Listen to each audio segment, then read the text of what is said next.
Chinese men's soccer team was recently humiliated by Japan in an important game. In its wake, scathing attacks have been directed at the Chinese leadership, which has overseen the decimation of Chinese soccer. Welcome to China Uncensored. I'm Chris Chappell, and mark your calendars, my friends. This Saturday, October 5th, at 8 p.m. U.S. Eastern Time, I will be hosting a special live stream celebrating you for helping us reach 2 million subscribers. And you'll want to be there. There will be some big announcements about the future of the show, and Matt Shelley and I will do something we've never done before. Again, that's Saturday, October 5th at 8 p.m. Eastern Time. See you there. And now, on with the show. So if you're a Chinese person who's feeling kind of lost, then Xi Jinping wants you to pay attention because he's not just the Chinese leader, he's also China's compass in chief. Which makes sense since compasses are magnetic and Xi repels everyone. Since Xi came to power more than 10 years ago, a long list has emerged of all the policy issues where he has pointed the way forward. These range from very specific topics like pointing the way forward on the distribution of medical and educational resources in Xiong'an New District, to vague and broad topics like pointing the way forward on building a better world. Often the compass in chief likes to point the way towards extending Chinese supremacy in one field or another. And that includes one of Xi's absolute favorites, soccer. He is reportedly a big soccer fan. Possibly because that's the only way he can see China reach any goals. So for a sport where games sometimes end 0-0, it wasn't exactly welcome news for Xi when the Chinese men's team lost 7-0 to Japan in a World Cup qualifying game earlier this month. Their worst defeat in a World Cup qualifying game ever. But hey, it happens. The important thing is that you shake it off and win the next one, which they didn't do. A few days later, they lost again, this time to Saudi Arabia at home. There are an estimated 187 million soccer fans in China, and they had plenty to say on Chinese social media about the losses, in particular the enormous spanking from Japan, China's rival. This is humiliating, one fan wrote on the social media platform Weibo after the game. Another called the day of defeat the most shameful day for Chinese football, that had left a pain that can never be erased. Oh, I don't think so. This is China after all. Anything can be erased. Even massacres, assuming any ever happened, which they definitely didn't in Tiananmen Square in 1989. Less than 24 hours after the defeat, it became a top trending topic on Weibo with more than 460 million views. But the most important question was, who's to blame? Chinese state media rushed to the scene to explain the situation, and to them, it was clear as day that the problem is the soccer team's head coach, Branko Ivankovic from Croatia, who has been called incompetent by several outlets since the defeats. A Chinese organization with incompetent leadership? Now why does that sound so familiar? People's Daily wrote about Ivankovic in a commentary that a useless general will waste 3 armies, essentially saying that Ivankovic is a hopeless leader that squandered an excellent setup. But the story from People's Daily quickly attracted criticism online, with users accusing the media outlet of using the head coach, who's only had the job for 7 months, as a scapegoat. What? Communists claiming to have all the answers, but all they can do is blame a scapegoat? I've never heard that one before. Although the big loss to Japan was a shock, bad soccer results for the Chinese men's team very much precede Ivankovic. The team hasn't qualified for the World Cup in more than 20 years, and with the recent defeats, it looks unlikely that they'll do it for the next one, hosted by the US, Canada, and Mexico in 2026. Even the US qualified for the World Cup, and we don't even like soccer here. Probably because we Americans don't appreciate anything that takes away the right to use our arms. Many social media users therefore made the case that the problem runs much deeper, with some arguing that the blame should be laid at the feet of a different useless general, the general who has pointed the way forward for Chinese football for years now. One person wrote online that whoever points out the direction for Chinese football should stand up and take responsibility. And another said that Winnie is to blame for pointing in the wrong direction. Since Xi became the nation's compass in chief, Chinese soccer has indeed been on quite a roller coaster ride. In 2011, the year before Xi became the leader of the Chinese Communist Party, he reportedly told a South Korean politician that he has 3 wishes for China: to qualify for the World Cup in soccer, to host the World Cup, and to one day win the World Cup.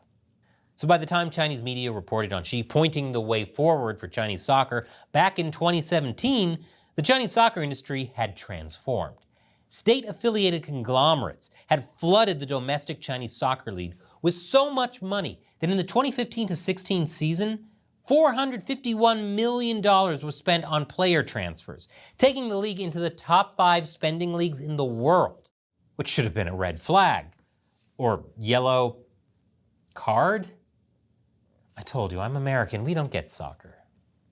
China's private sector giants also entered the field, with property developer Evergrande acquiring the ownership of football club Guangzhou Evergrande FC, and the tech giant Alibaba taking a 50% stake in the same club a few years later.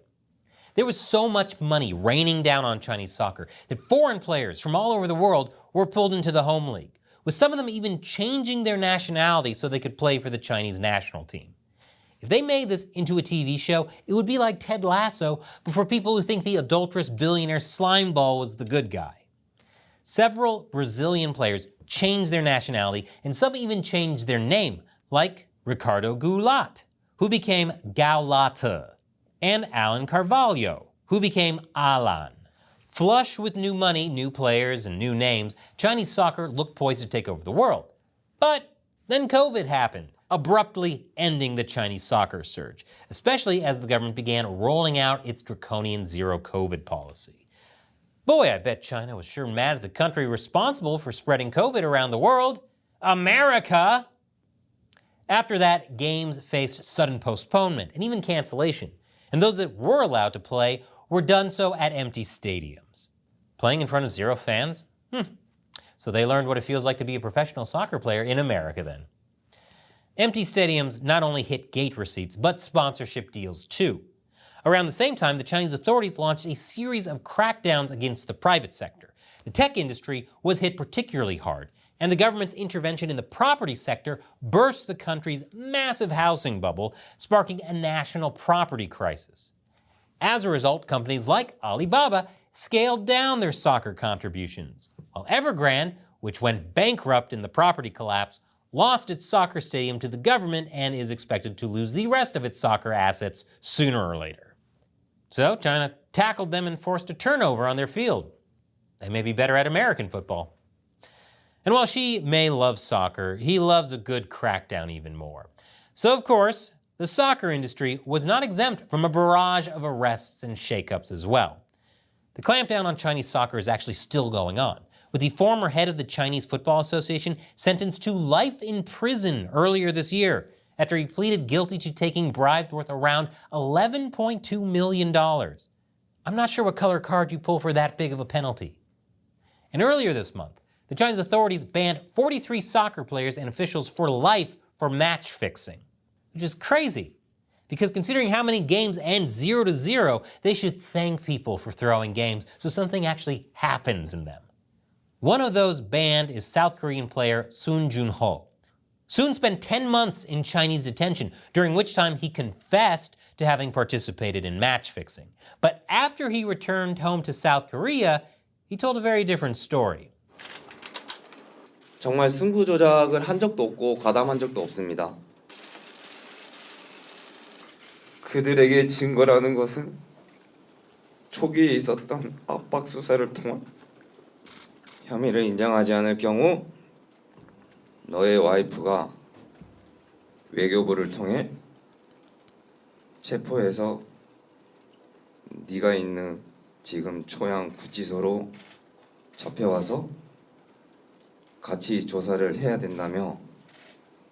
You know, investigated, a solid case of judicial fair play if ever there was one.